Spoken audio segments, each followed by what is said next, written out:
Hello everybody. 2 years ago I picked up a serious case of wanderlust. The coast, the Baltic seas and the shady mysteries of the former Soviet republics beckoned me. And after a period of planning and preparing, my trusted travel companion, a 45-year-old Moto Guzzi and I, finally set sail and followed the beatings of our hearts. And with this series of videos, I want to share my impressions and tell you my roadside tales.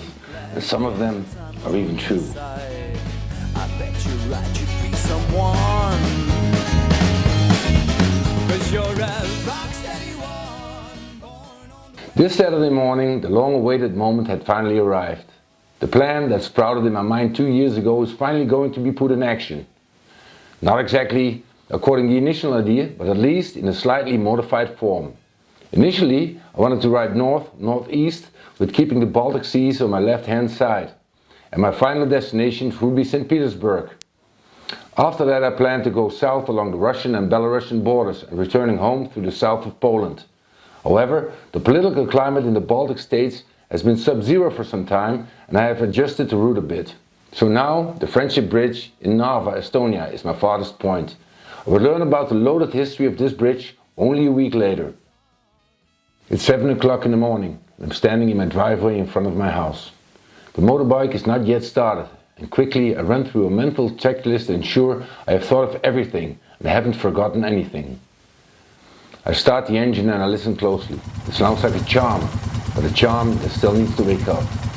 Last year, without any hiccups, it conquered the Stelvio Pass in Italy, and it was rewarded with a new final drive. So, in fact, there's nothing to worry about. Additionally, I have an extensive toolkit with me, along with crucial gaskets, a set of brake pads, spark plugs and spare cables. If I can't fix it with these alongside the road, then something is seriously broken. Onboard tools and spare parts are a bit like an umbrella. Bring one and it stays dry, and forget it and it starts raining. It's a gloomy morning and the weather doesn't look inviting. As I cover more kilometers, it becomes increasingly clear that Pluvius, the rain god, has something in store for me today. But I have promised myself not to make the mistake of putting on my rain suit only when it's already raining. If the rain catches you off guard and you still need to find a spot to put it on, you're too late. No, you better use that thing with foresight. Around 9:30 I decide it's time. Better look like a fool, but at least I look like a dry fool. Clad in black nylon with sporty neon yellow patches, I continue my journey. The sun briefly appears just long enough to evaporate the moisture in my riding gear and turn my rain suit in a kind of, like, say, mobile sauna. No, the suit wasn't very expensive and, therefore, not made of breathable, layered corduroy fibers executed in cutting-edge membrane technology. No, my rain suit is the kind we remember from the old-fashioned ponchos and rain pants we Gen Xers used to cycle to school with. So, I'm sweating like a pig. I don't succumb to the temptation of taking it off, and multiple times I'm proven right. Fuck you, rain gods, I shout inside my helmet. But now I've left the highway near Osnabrück and riding through the countryside into northeastern direction. The Dömis Bridge over the Elbe is today's landmark. Nearby I have a campsite in mind. In the late afternoon I spot the bridge and secretly hope for a break in the clouds for the sun to break through. A bit nicer light will do more justice to this picturesque bridge from 1870. Unfortunately, it's not granted for me, and ominous cloud formations continue to loom over me. Another tear again, it's tearing you apart. Is it getting frightening cause you're already starting to get wrinkles on your skin? This bridge was once 985 meters long and carried 2 railway tracks. But after a bombing on April 20, 1945, the bridge was never repaired, deteriorating further and eventually being dismantled.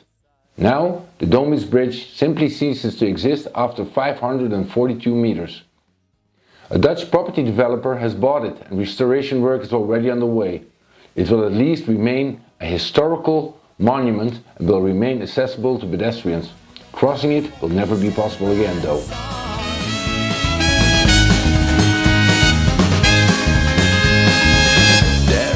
Suffocating mirrors on the wall, a gallery of all the times you've been falling, but you never really drowned.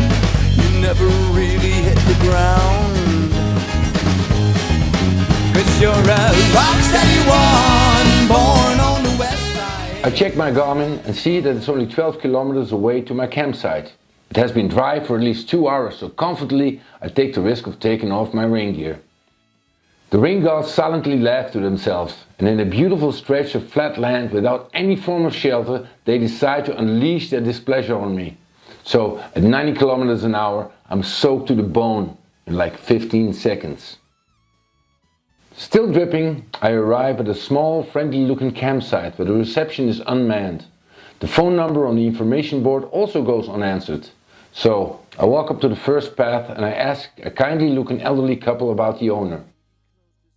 "He's lighting the barbecue in the field," they answer. Well, that sounds very welcoming, and it is. And I get a spot next to that same elderly couple, who in a previous life were also avid motorcyclists. Nou, ik ben het zeiknat. De laatste 10 minuten hebben we hem gepakt. Ik sta op de camping, waar ik zijn wil. Ze hebben zelf een paraplu voor me neergezet. En als het goed is, heb ik over een half uur barbecue. Who in a previous life were also avid motorcyclists, and we spent a great deal of the evening telling motorcycle tales.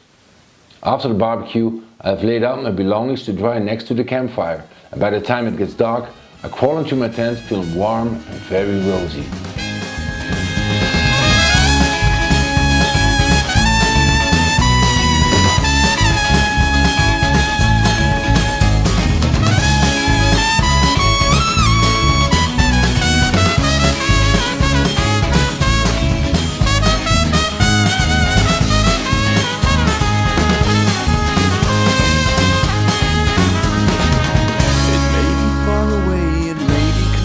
The day you suddenly come to realize that these blisters on your mind must have dried in the sun.